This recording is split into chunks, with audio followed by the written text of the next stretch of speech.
Good morning, act people. I'm getting situated here for some workbench filming. Not easy with all the crap on my workbench. So many projects. Love weekends. I live for weekends so I can work on the axes. All right, so I guess a review, I suppose, of this super cool thing from Bayronyx Axe. Jesus.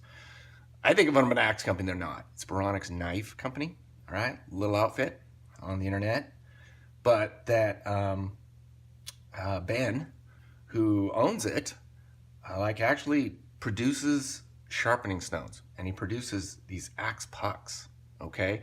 Which are shaped specifically to be great on axe-like blades, you know? And he uses all kinds of tools and stuff like that, but they become very well known, and I think there's a new product. It's called the Mutt Puck, right? And it's brown and it's smaller than the Arctic Fox puck.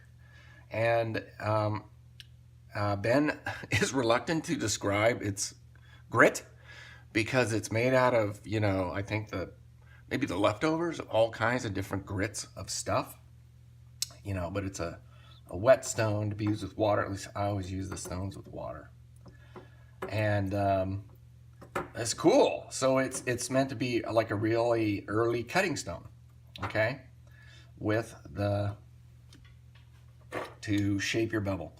So what I got here, this is fun project I'm working on right now. Is this tiny little Holtzbrook restore, and I just got it, you know, hafted on this little Jonaker handle from Holtzbrook. And if you can tell, you can see, if you know anything about this, or you're watching my channel, you probably recognize it. That's a really nice vintage mark with a 1.5 pound little head there. So, you know, just bringing it back with some flap wheels, and it's turned out great. But it's time to rooster, okay? It's time to rooster, and I've learned by roostering, and you can see my roostering video, I'm trying to like share all my failures. Roostering is an outstanding way to sharpen, hone, and polish a curved edge like you get on axes. All right, it's great, and there's lots of ways to sharpen. There's no one best way, and roostering is time intensive, but it's fantastic, and the outcome is just great. But what I've learned from doing lots of edges like that is how important the initial set of the bevel actually is to the outcome of this, you know, polishing you're going to do hours later at 3,000 grit and stropping. How that turns out is very much determined right away on how you just ground the edge, because everything after a certain grit is just polishing it up. You're not shaping anything anymore. You're just polishing and sharpening and honing. Okay, so I've got this thing and I worked on it, you know, with a belt grinder, and I love it. It's like, it's set where I am, but you know, if you work with a grinder, there's lots of small undulations, you know, left over just by the angle of the grind. So what I'm gonna do is gonna use the Mutt Puck, right, to just kind of start to shape and smooth out this initial bevel before I start roostering it. Okay, does that make sense? I'm just rambling this morning. Okay, so axe pucks. All right, well, I don't want to be the best position. This is how I always do it, like this. And you get your thing, your stone, your puck, and with moderate pressure, you just do these circular motions, right? Along the bevel, a little bit back, a little bit forward, a little bit back, a little bit forward, a little bit back, a little bit forward. Wow, okay. So straight off the grinder, I should have showed you this before, but you know, there's grinder striation, right? Okay, pretty good. Gonna work on it. That was the whole plan. So just on that, you can start to see the material being removed. It's cutting really well. It does cut really well. And I'm glad I'm doing this, because as you start to cut, it exposes how uneven your grind was, right? and you thought you were freaking Hattori Hansu out there making the greatest edge ever. You're not. You know, you're not.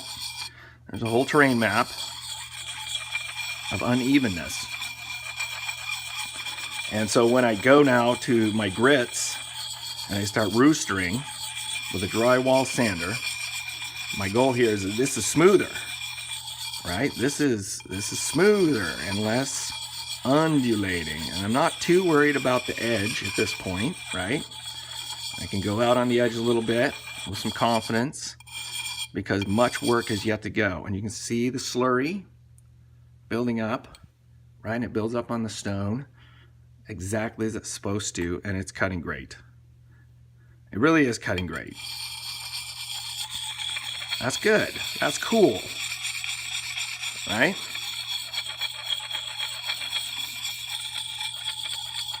Yeah, so this is making short work of this vintage Holzbrook steel, which is always good. It is always good steel. Worked on them enough now where it's like, yeah, you're set. It does not matter how much rust was on it. It does not matter. It was made well from superior grade materials in its day, which often are better than what we have today. Not always, but often.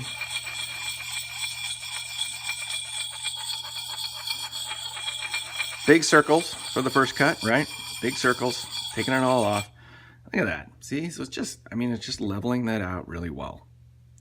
And it started out high spots, low spots. Now it's getting to be an even cut, an even, I don't know. There's probably a technical word for that. Put it in the comments. What the scratch structure is when you're polishing that. I know there's a word. That looks great. Mutt puck. Hard cutter. Yeah. All right.